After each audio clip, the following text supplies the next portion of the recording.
Assalamualaikum warahmatullahi wabarakatuh. Kami dari kelompok 2 akan menjelaskan tentang materi karakteristik belajar kimia dan faktor-faktor yang mempengaruhi belajar kimia yang disusun oleh Rahma Nur Khalifah, NIM 1906210006, Rani Farhan Azhari, NIM 1906210011, Ruri Virgiani Listanti, NIM 1906210005, Sri Maulida Uswatun Hasana, NIM 1906210003, Susanti, NIM 1906210004. Yang pertama adalah karakteristik pembelajaran kimia. Karakteristik pembelajaran kimia adalah salah satu pelajaran tersulit bagi kebanyakan siswa menengah. Di antaranya, sebagian besar ilmu kimia bersifat abstrak. Ilmu kimia merupakan penyederhanaan dari yang sebenarnya. Sifat ilmu kimia berurutan dan berkembang dengan cepat. Ilmu kimia tidak hanya sekedar memecahkan soal-soal, bahan atau materi yang dipelajari dalam ilmu kimia sangat banyak. Selanjutnya yaitu kesulitan dalam mempelajari kimia.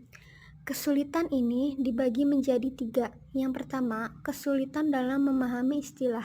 Kesulitan ini timbul karena kebanyakan siswa hanya hafal akan istilah dan tidak memahami dengan benar istilah yang sering digunakan dalam pengajaran kimia. Yang kedua, kesulitan dalam memahami konsep kimia. Kebanyakan konsep-konsep dalam ilmu kimia maupun materi kimia secara keseluruhan merupakan konsep atau materi yang bersifat abstrak dan kompleks, sehingga siswa dituntut untuk memahami konsep-konsep tersebut dengan benar dan mendalam. Kesulitan yang ketiga yaitu kesulitan angka. Dalam pengajaran kimia, kita tidak terlepas dari perhitungan secara matematis, di mana siswa dituntut untuk terampil dalam rumusan matematis. Namun, sering dijumpai siswa yang kurang memahami rumusan tersebut. Selanjutnya adalah tujuan pembelajaran kimia.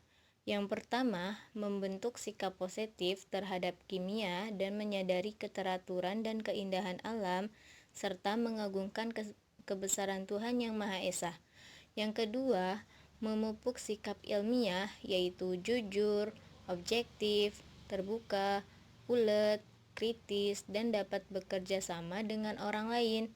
Yang ketiga, memperoleh pengalaman dalam menerapkan metode ilmiah melalui percobaan atau eksperimen, di mana siswa melakukan pengujian hipotesis dengan merancang percobaan melalui pemasangan instrumen, pengambilan, pengolahan, dan penafsiran data, serta menyampaikan hasil percobaan secara lisan dan tertulis.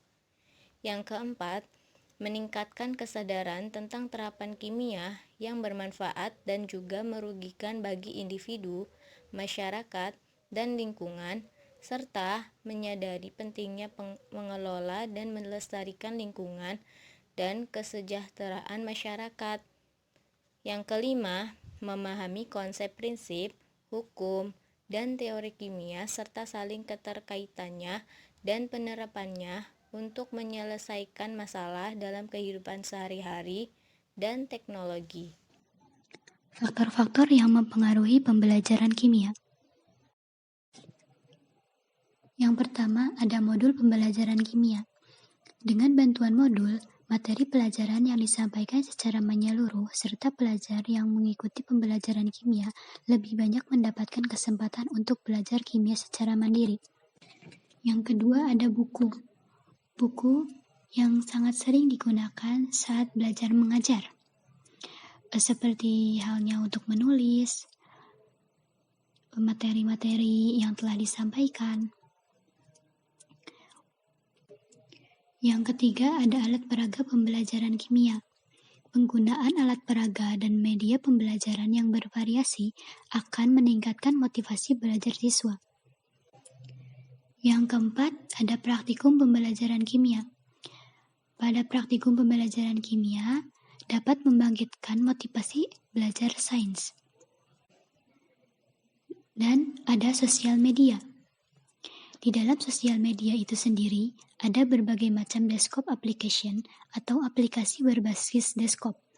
Merupakan suatu aplikasi yang mampu beroperasi tanpa terhubung dengan koneksi internet atau offline. Untuk menggunakannya, user atau pengguna harus menginstalnya terlebih dahulu di sistem operasi pada laptop maupun komputer. Desktop aplikasi itu sendiri diantaranya ada Google Scholar. Google Scholar yaitu layanan yang memungkinkan pengguna untuk melakukan pencarian materi-materi pembelajaran berbagai teks dalam berbagai format publikasi. Ada Chemscape. Aplikasi Johnston membedakan representasi kimia menjadi 3 level, yaitu level representasi makroskopik, submikroskopik, dan simbolik. Representasi mikroskopik merupakan representasi kimia yang menjelaskan dan mengeksplanasi mengenai struktur dan proses pada level partikel atau atom atau molekular terhadap fenomena makroskopik yang diamati. Contohnya, pada materi asam basa, level mikroskopisnya adalah basa lemah berlaku sebagai elektrolit lemah. Di dalam air basa lemah, MOH akan terionisasi, sebagian membentuk ion logam M+, dan hidroksil OH-. Non-logam M+ dan OH- akan disolvasi oleh molekul-molekul air, sedangkan antara basa lemah yang tidak terion dan molekul air akan terjadi interaksi dipol-dipol.